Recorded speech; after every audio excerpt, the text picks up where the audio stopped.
Welcome back to Train Signal. You are watching the video for Lab 3 using Symantec Ghost to deploy clients. In this video, you will learn a new method of imaging clients in the benandbrady.com domain. You will learn how to install Symantec Ghost. We will configure Symantec Ghost as a multicast server, and then you will learn the techniques of actually getting an image. We'll create a Ghost client disk, and then we will actually create an image using Symantec Ghost. Once the image is created, I will show you how to deploy that image across clients in your network. So let's get started. To begin with, what is Symantec Ghost? Symantec Ghost is an industry-wide software used for imaging. This is a software that does something similar to what RIS did in the previous videos. In other words, what you do is you prepare a model PC that has the operating system, all the drivers installed, and then you install all the applications, and later on you take an image of that computer. Once you take the image of that computer, then what you do is you go to the client computers that you would like to deploy that image on, boot those computers with a floppy disk, and eventually these computers connect to a central server, namely Ghost server in this case, and then get the image from there simultaneously. Here are the major differences though. In RIS, the biggest problem was that you only had certain operating systems that were compatible, such as Windows 2000 in case of RIS in Server 2000, and Windows 2000 Professional, Windows XP Professional, and Server 2003 in case of Server 2003 RIS. So those are the only operating systems that were supported. There is no such limitation in Ghost. You can have any operating system on the client, you can take an image of that and then just deploy it. What Ghost does is it takes a binary image of what is installed on the hard disk and then deploys it to any computer that wishes to get that image. Unlike RIS, there was a file transfer mechanism. If you recall, in RIS, one of the biggest problems was that it used the TFTP server to transfer the files from the RIS server to the client. There is no such file-to-file transfer that takes place in Ghost. Ghost basically takes a binary image. It basically takes a snapshot of the hard disk, and then it takes a snapshot in binary format and deploys it to all the other computers in the network that you wish to get the image, that you wish to put the image on. So that is one big restriction gone out of the way. The other restriction, if you recall, in RIS was to do with the hard disk, especially if you're doing rip prep. The hard disk on the client should be of size equal to or greater than the hard disk on the server. Well, no such restrictions over here. In fact, in Ghost, you can make a partition of any size as you want. In fact, you can make a partition at the time of actually deploying the image itself. And last but not the least, there is no such thing as certain NIC cards supported for Ghost.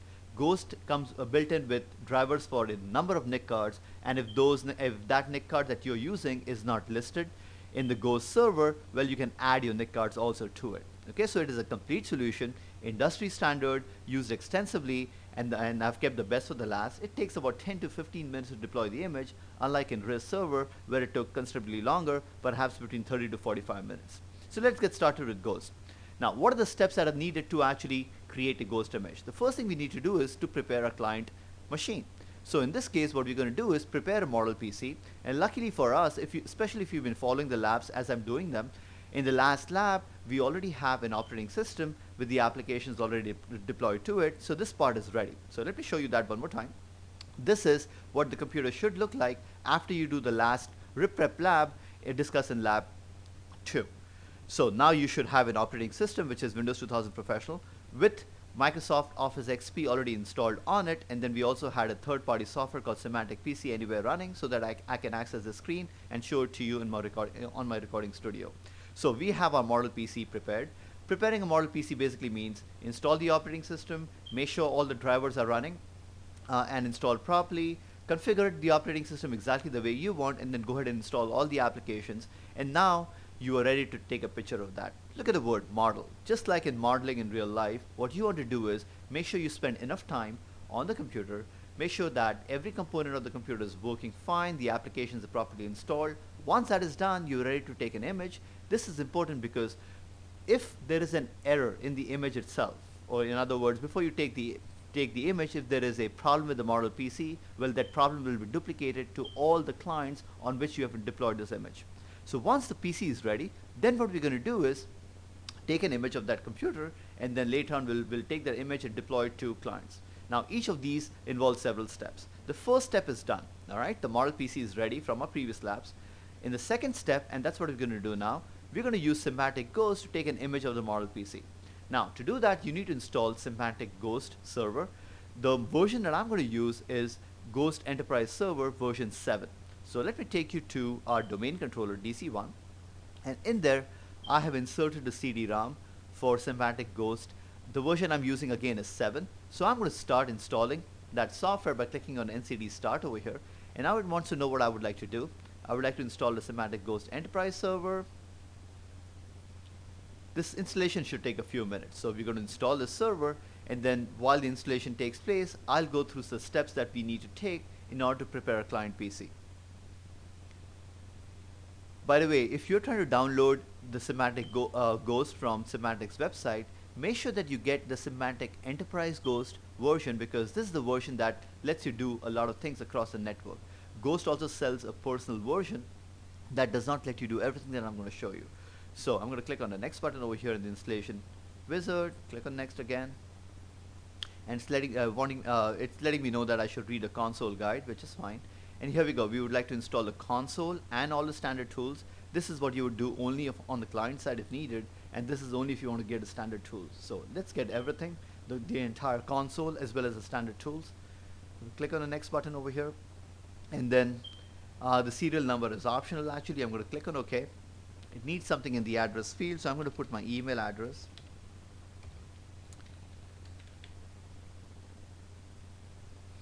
Okay, so since I'm using, I did not put in the serial number, it's just letting me know that it's good for 14 days for 10 clients. That's sufficient for our purposes, and now it will go ahead and install Ghost Server for us.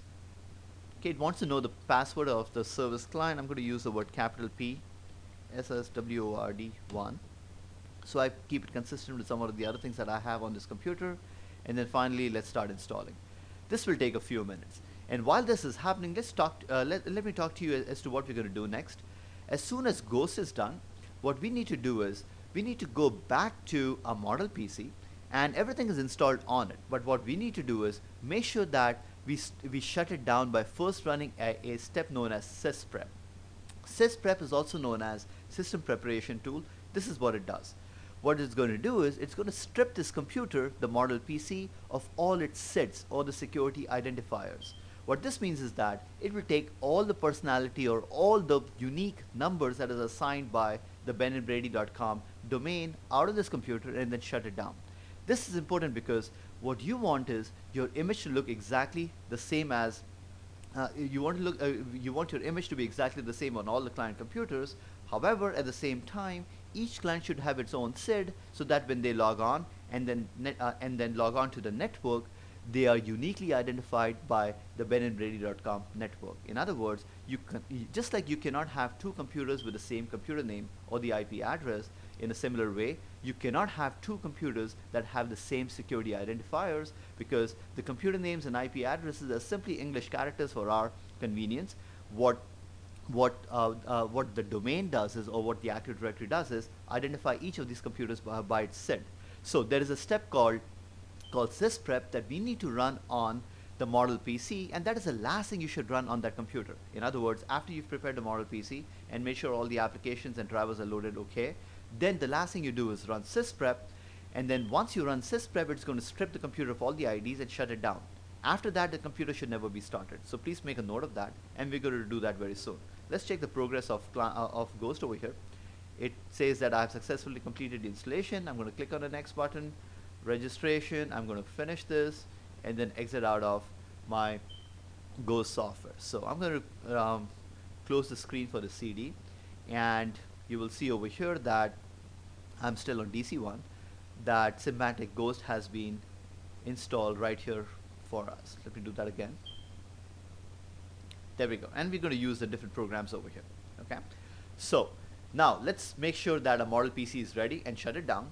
And then what we will do is take the steps on the server side to start this process. So I'm going to minimize the screen, and let's connect to a client computer. So I'm going to minimize all these screens, and here we go. I'm on client 1, and I'm using PC Anywhere to access it, simply because this is a Windows 2000 machine.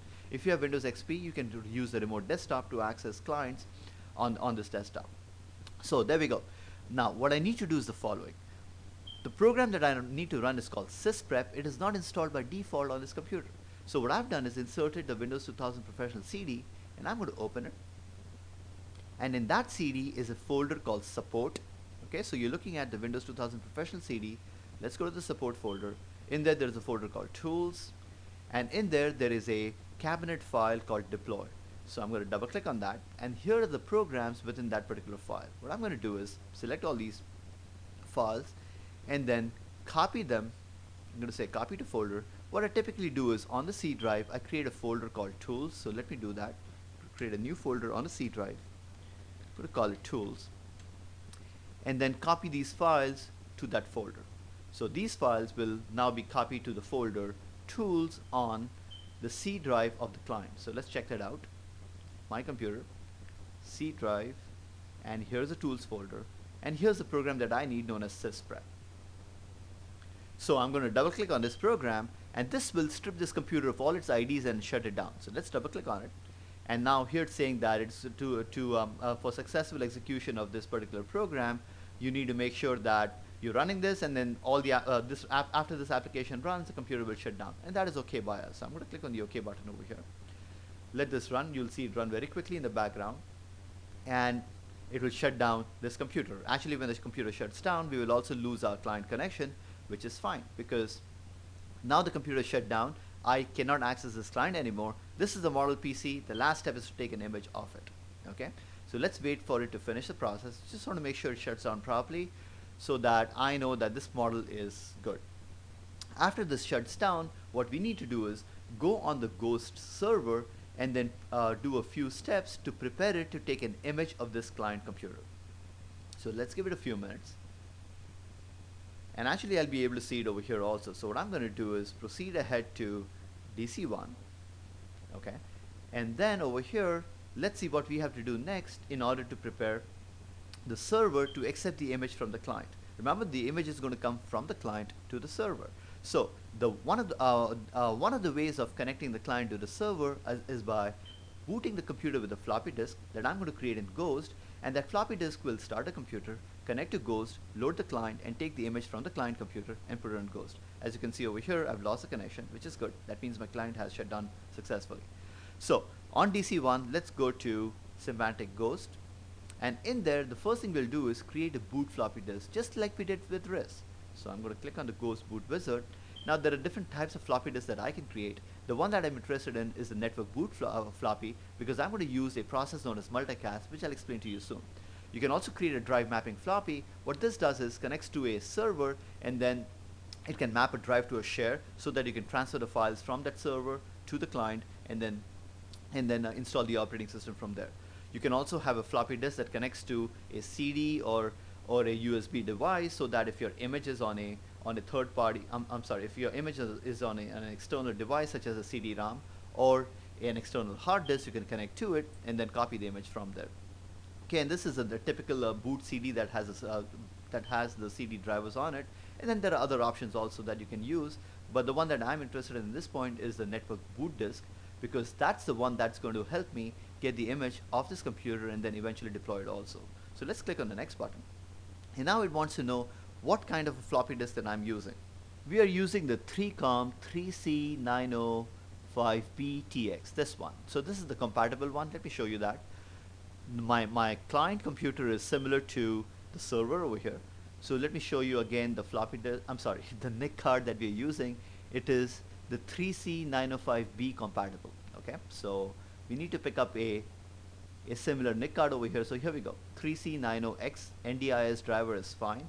And if you go down the list over here, you will see that there are many more NIC cards listed over here than you saw under RIS. Okay, RIS has to simulate the PXE environment. There is no such requirement over here. Alright, this software was in existence way before PXE came out. Some of you may be familiar with the Netgear. And let's see, what else? The Zircoms are listed, the Kingstons are listed, the popular Intel ones are listed, and so forth. Okay, so many more NIC cards are listed. But here's the good part.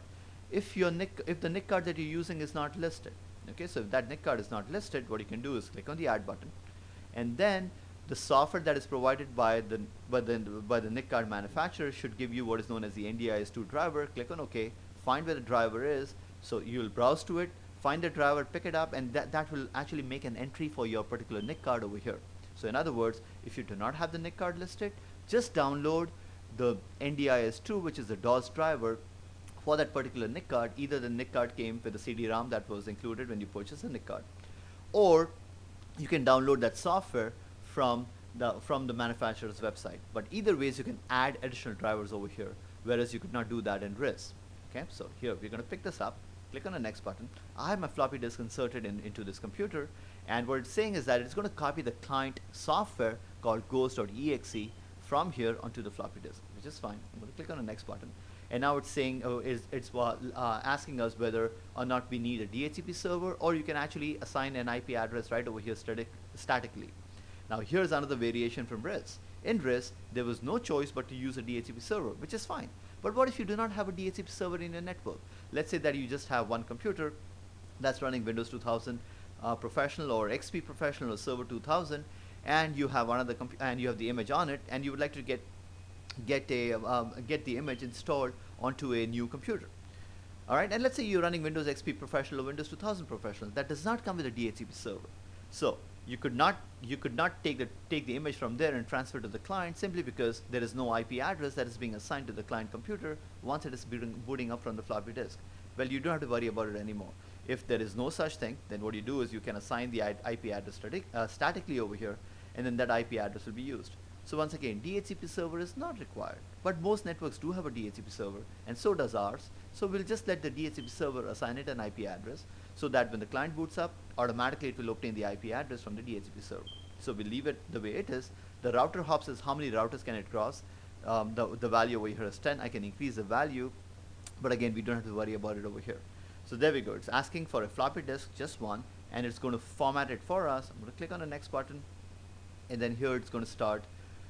It opened up the formatting utility. I'm going to click on start, let it format the floppy disk. Once the floppy disk is formatted, we will proceed ahead, and it will actually copy the client software onto this floppy. So what it is doing is copying the software. It basically copies the IBM PC DOS software so that your computer can boot with it. Then it will also copy the NIC card, the NDIS2 or the DOS driver for the NIC card that you're using, and then it will copy that, and then eventually it will copy the Ghost client software also on it. So this floppy will do the following. It will boot your computer, it will load the NIC card driver, and then it runs the Ghost client software. Once the Ghost client software runs, then you have to perform a few series of steps on the client side that will connect you to the Ghost server, and then either get the image, in other words, take the image from the model PC and then put it on the server, or vice versa, get the image from the server and put it on the model PC. So the same floppy is useful for both of these tasks. So let this process finish, and once this process finishes, then what we will do is we will go to the Symantec Ghost server and then prepare it so that it can take an image of a client to the server. Few more seconds and this should be done. I hope you're enjoying this lab. This software is so popular in the industry that most companies use this. Even though RIS has benefits and you do not have to make a separate purchase for RIS, Ghost has been in existence for so long that companies simply have it. They keep upgrading to the latest version out there. In fact, I think the latest version right now is version 8.5. Depending on when you are actually watching this video, this may or may not be true, but the current version as I'm making this video is 8.5. I'm going to click on the finish button, and a floppy disk is created. Okay, let's see what's on the floppy disk so that you get an idea as to what was copied over there. If you're familiar with DOS, it did the thing that a DOS floppy does. It copied the auto exec file that will actually run the Ghost client over here for us. It copied the mouse driver so that the mouse is available. Take this with a grain of salt. Most of the times the mouse does not work properly in the client software. And then over here it also copied the command.com file so that you can run the commands and basically start your computer in DOS. And here's the Ghost folder in which the Ghost client is installed, and then here's a net folder in which you have your network card installed, and the protocol INF file basically controls the settings of this particular NIC card. So that's what it did for us. I'm going to close this file, and just to give you an idea as to what is on a floppy disk. So we're going to take that floppy disk and put it on the client soon. Now let's prepare our Ghost server to actually accept this image. So in order to do that, what I'm going to do is click on Start, go to Programs, and run Ghost in what is known as the Ghost multicast server. Let me explain what multicasting is. Multicasting is the process whereby one server, one central server, sends out packets to multiple computers simultaneously. In other words, if there are 10 computers connected to this Ghost server, what will happen is each computer will connect, the Ghost server will wait, and once all the 10 computers are connected, then it will send that packet simultaneously on the cable to all of these 10 computers. Okay, it's not that. In other words, let's say file 1 is being transferred. File 1 will be transferred simultaneously from the server to all the clients at that time. In other words, the server will not give file 1 to client 1 and file 3 to client 3 and file 8 to client 10 and so forth. Okay, this improves the performance of the server. Look at the word multicast. From one point to multiple point is what multicast means. Now, what we need to do is prepare the server so that it can take an image of a client machine. So in order to do that, let's first start with this session name. I'm just going to put the number 1 over here. Session name basically means that when the client connects to the server, it will ask us this question: tell me what session are you connected to? And depending on a session, you can either get or send that image. In other words, it is possible to use Ghost server simultaneously to give different images to different types of clients. Okay, so what will happen is, let's say you're installing Windows XP Professional to the first 5 computers. So in that case, what you need to do is start session 1, and session 1 you need to inform session 1 that you're trying to install Windows XP Professional. And then the next 5 computers, namely 6 to 10, will get Windows 2000 Professional. So start another session, which is 2, and then session 2 should be informed that you are actually deploying Windows 2000 Professional and so forth. Now on the client side, it will ask you the same thing: tell me the session number so that it can get the right operating system from the Ghost server. So in our case, we're going to run one session only, and I'm going to put a number 1. It doesn't have to be a number. You can put whatever you want over here, any label. The label that you put over here will be the label that you will have to put on the client side so that you can hook up to the session. Now there are 2 options over here: load to clients, dump from client. Load to clients basically means that you already have an image and you would like to put that image on the client computer. Well, we do not have an image. We would actually like to get an image from the client first. So what we need to do is use this option called dump from client. In other words, get the image from the client and put it on this server. Image file, let's browse. What we need to do is actually create a new image file. So what I'm going to do is click on browse and do some housekeeping over here. I'm going to go to the C drive, and over here I'm going to create a new folder. I'm going to call it image, or rather images, because we'll have multiple images in this folder. And then I'm going to create a new file over here. As you can see, the extension of that file is going to be .gho, and I'm going to give it W2K Pro as the name of this image. I'm going to click on the save button. So what will happen is that I just created an empty file. When the client connects to the Ghost server, it will create the image into this file called W2K Pro. Okay, so what you do over here is create a client in advance so that you create the image name in advance so that when the client hooks up, the image will actually be created with this file name. Alright, at this point, all I have to do is click on this button called accept clients, and then once I do that, this server, Ghost server rather, is waiting for me to get a connection from the client machine. Okay, so now what I need to do is the following. I need to take my floppy disk, go to the client computer, and over there start the computer with a floppy disk, and then what will happen is several things will happen. And again, because that happens to be a DOS screen, I cannot show you a live picture of what takes place on a client computer. So what I've done is I've prepared images of that when I was making the lab, and I'm going to show you all the different screens that show up because you are connecting to the server. So let me show you what's going to happen next. I'm going to go into the next screen over here. This is the first screen that shows up when you are booting the computer with the floppy disk. It will say starting PC DOS, so it's loading the PC version from IBM, the PC DOS. And then as you can see over here, it is loading the 3COM NIC card driver, the NDIS version, which is the DOS version. After it does that, it binds that driver to the floppy disk, or to the NIC card, so that the protocols are set. And then it will install the mouse driver, and then it says loading. What happens next is it will load the Symantec Ghost client. So that's the first screen you will see. It will say, it's basically a welcome screen saying that you are running the Symantec Ghost client, and then on this you need to click on the OK button. If the mouse does not work properly, use the tab button to go from button to button, and you will see that every time you press tab, this button will light up with a white highlight like this, you click on OK and then you continue. So once again, I'm on the client welcome screen over here, and then I clicked on the OK button, and then it gives me this menus. What you need to do is go to the item called multicasting, and then once you select it, it will automatically obtain the IP address from our Ghost server. I'm sorry, from our DHCP server, which also happens to be the same as the Ghost server in this case. And then I enter the session number, which is 1, and then I click on OK. The moment I do that, it's going to connect to the server, and then once it connects to the server, it will give me the opportunity to select the drive on which I'm going to install this. So this is the local hard disk on the client. It's basically letting me know that this is the hard disk that I found. Is that where you want to install? And I'm going to click on the OK button. So remember, it just asked me for the hard disk, and then it will say that fine, I'm going to create an image. So it's going to take the entire hard disk and create the image, and it gives me 3 options over here. Do I want to compress the image file? No means do not compress, it will take the longest time. Fast means, you know, good combination of no and high, and then high basically means that compress it too much. In other words, the image size will be small, but it also will take much longer time. So in this case, I'm sorry, the image file will be not compressed. In other words, it will not take too long, but the file size will be big. So it depends on the transfer rate. You decide between the two. Usually, typically, most people just use fast, which is a good optimum value between do not compress and compress too much.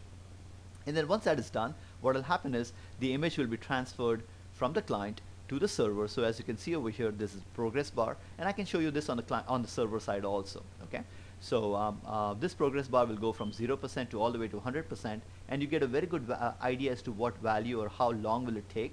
It takes about 5 to 7 minutes to get the image. Once that is done, it will say dump complete. You basically click on the continue button over here and then restart your computer.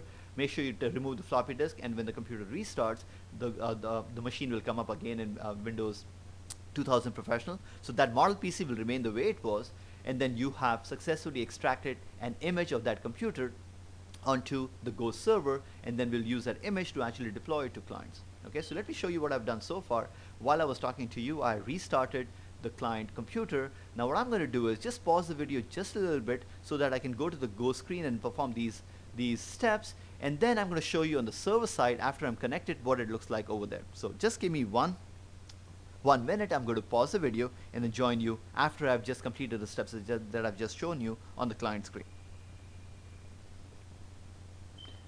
I'm back again, and hopefully the wait was not as long for you. Let me show you what has taken place. Here the client has connected, and now as you can see from the progress over here, it's creating the image.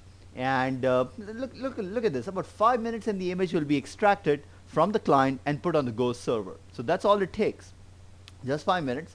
The image will be extracted, and once that is done, we'll be able to use this image and then actually ghost our client. So what I'm going to do is pause the video one more time, and then we will take it from there. So as soon as this finishes, I'll join you once again. Welcome back. The image creating process took here 5 minutes and 17 seconds. Isn't that amazing? And this includes not just the operating system, but the applications as well. And now I'm going to click on the transfer complete button, and then let's close the Ghost multicast server. We don't need it now.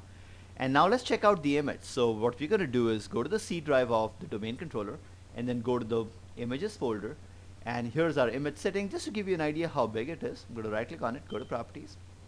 You could see it over here also. It's 507 megabytes. So an image of this size could also be fitted on a CD-ROM. But again, depending on what applications you've installed and how much you've compressed it, you may or may not be able to do so. A lot of people for typical use also make a bootable CD so that you can insert the CD and then get the image, install the image from there. However, in case of enterprise networks, and that's what we're talking about, how to deploy images on a large network, what we need to do is use what is known as a Ghost multicast server. So what's going to happen is the following. This is the Ghost server, DC1, and now it has the image. Now, if you would like to deploy this image, all you have to do is take this floppy disk to all the client computers that wish to get this image, and then start the computer from there. Each of these computers will connect to the Ghost server one by one. Once the last computer is selected, and you can make the choice. In other words, you can say in Ghost multicast server, and I'm going to show you exactly where to do this from, that I'm going to image 20 clients, and then just go around each of these computers, start the computer with the floppy disk. Once the 20th client or the last client connects, Ghost multicast server will activate and send the packets through the multicasting process from the Ghost server to each of these computers simultaneously. So now let's go back to our notes and see where we stand as far as ghosting is concerned. So what we have done is prepared the model PC, and then we have taken an image of this PC onto our Ghost server. Now we use the Ghost server to deploy the images. The process is exactly the same. What we need to do is go to these computers, start the computer with the boot floppy that we created using Symantec Ghost. Once the computer connects to the Ghost server, well, it will start getting the images. So what I need to do now is start the Symantec Ghost server in the multicast manner in a way so that this time, instead of getting the client from the client computer, it's actually going to take the image that we currently have and deploy it to the clients. So let me show you exactly how to do that. I'm going to minimize the screen and then go back to DC1, and let's start Ghost multicast server one more time. Okay, so I'm going to go to Ghost multicast server, and then over here, once again, we'll start a session, and I'm going to call the session one more time, session number 1. This time we will use load to clients, because you're taking the image and loading it to the client computers. I'm going to click on the browse button, and now if you have several images, they will all be stored over here. That's why I created a folder called image, so that you can store all your images over here.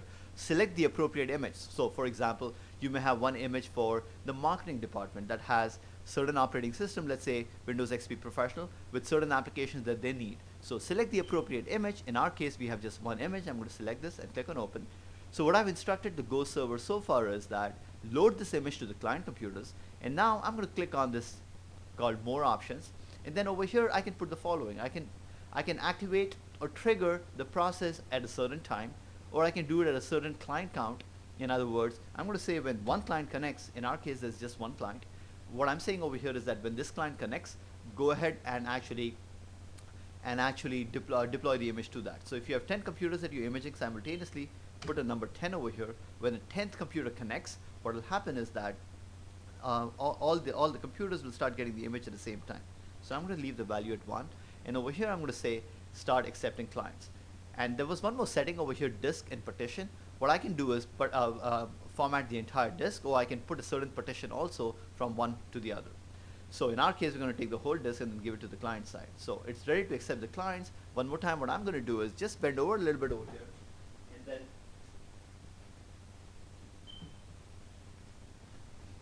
restart the client computer with the floppy disk in there, so that once the computer comes up, you will see the connection that is made over here. Once this connection is made, you will see the process of transferring the image from the server to the client. Now what's going to happen on the client side? Let me show you that as well. So I'm going to take you back to my screens over here and open up my second Ghost file. And this is what's going to happen this time on the client side. Once the client comes up, once again, I will go to multicasting and then say, use the IP address, use the session number of 1, because that's what I entered on the Ghost server. Then what will happen is it will present me with the next screen, and this is a dramatic departure from RIS. This screen basically is saying is that the image that I've created was of the following size, and what I can do is, depending on how big my hard disk is, I can actually accept the same size or create a partition of a different size. Remember, in RIS, you had no such choice. If you had one 40 gig hard disk, the entire hard disk would be formatted with just one drive, and sometimes that is not practical. So for example, if I have a 40 gig hard disk and I would like to create a partition, namely the C drive of about 10 gigabyte, all I have to do is enter 10,000 over here. This value is in megabytes, and what will happen is it will leave the remaining as free space for me that I can use later on to create partitions and use as I wish. Okay, so once I'm done with that, I'm going to click on the OK button over here, and then it will ask me this question: proceed with the disk download, and it's letting me know that a destination drive will be permanently overwritten, meaning that if you have any data or files on your hard disk, that will be permanently lost. So we're going to say yes over here, and then the process starts. Once the process finishes, then again you restart the computer, and then we take it from there. So what I'm going to do is, once again, pause the video, go back to my client and make sure I finish these steps, and then I'll show you what's happening on the Ghost server side. So let me pause the video one more time, and I'll join you very soon. Okay, I'm back. I just performed these steps on the client side, and let me take you to the Ghost server now, and here we go. Okay, the session is in progress. It picked up an IP address of 200.200.222, and it also picks up the MAC address, so you know which computer is connected. If you have 10 computers, you'll see them all connected over here. Look at how fast this imaging process is proceeding ahead. Okay, less than 3 minutes, and you have the entire client deployed. can get better than this. Also, the other thing I would like to point out is that you can use the Ghost server in various ways. Okay, for example, if you do not want to go from to computer using a floppy disk, there are other methods where you can install a small partition on the client side and then control it from the Ghost server so that all the clients get the images at the same time. So there are different ways of using the Ghost server. I just showed you one method known as a multicast method, and these are the steps that were required to actually set up clients and then get images using the multicast method. So now this method will proceed ahead, and let's once again have a discussion as to what we did. I'm going to go back to our initial screen. So it's a it's a three-step process. The first step is to actually prepare the PC, make sure you install all the applications, the operating system, the drivers, and the last thing you want to do over there is run the tool known as sysprep, or the system preparation tool, which is on the Windows 2000 Professional CD. Okay, so run that tool, and then once that tool is done, the computer will shut down. It is very important for you not to restart this computer once it is shut down. The next time we'll restart this computer is with a floppy disk. Okay, so please, once again, do not turn on this computer, because when it does, it will start to generate sets one more time. So that step was done. Then what we did was we prepared the Ghost server, and then on the Ghost server we created a floppy disk so that we can take it to the client and boot the computer with it. And then we prepared the Ghost server and ran it in the Ghost multicast server and asked it to accept client so that it can get an image from the client to the server. So once the image was created, we repeated the same steps. This time we told the Ghost server that take the image from the from the Ghost server's hard disk and then deploy it to clients. Now, just like with any other software, Ghost also has limitations. One of the biggest limitations, and again that happens to be a hardware limitations, and there are some vendors who claim that they can go around it, is the fact that this will work as long as the hardware that you try to install the image on is similar or compatible to the hardware from which you had extracted the image. In other words, I'm using the Dell Optiplex PCs. As long as I deploy this image to other Dell machines that has what is known as similar hardware abstraction layer, in other words, it doesn't have to be exactly the same model, but as long as it uses the same HAL layer where the hardware is similar, then what will happen is that the imaging will work. Typically, what you want is one image for each type of desktop that you have in your enterprise. In other words, if you have 3 different models of PCs, then make sure that you prepare a model PC for each of those models and take the image and then deploy exactly that image to the appropriate model. In other words, if you have 3 different hardwares, make sure that you have 3 different images, one for the appropriate hardware. The other images may or may not work, but there is no guarantee, again depending on how much compatible the 2 hardware was. But definitely what cannot happen is I cannot take this image and then put it on an IBM laptop, for example, and then deploy the image for that laptop, or even a Dell laptop for that matter, simply because the hardware abstraction layer is different. There are different switches that also go with Ghost that makes the process a little bit more automated.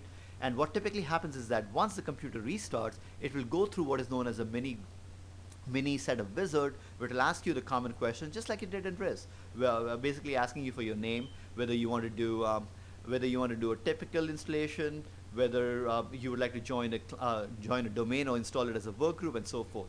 And again, you can write an answer file for that to automate that process as well. So here was Ghost, and it had distinct advantages over RIS. Definitely the biggest advantage is that you can use any operating system, you can image just about any operating system. Here's the kicker. If you're using Windows XP Professional, you can still install Ghost on it, okay, as a server. In fact, if you're using Windows 98, you can still install Symantec Ghost as a server. In other words, you do not even need a server product to use imaging from Ghost. So please go ahead and download Symantec Ghost. Make sure that you download the enterprise version, and the version that I'm using is 7.0. Other versions also use exactly the same concept of the Ghost multicast server. The screens may be different, just like it is different in different versions of applications. But from what I understand, it's not radically different. This should also conclude our video on Ghost. I hope you enjoyed watching this video, and I hope to see you very soon in a different video in Active Directory.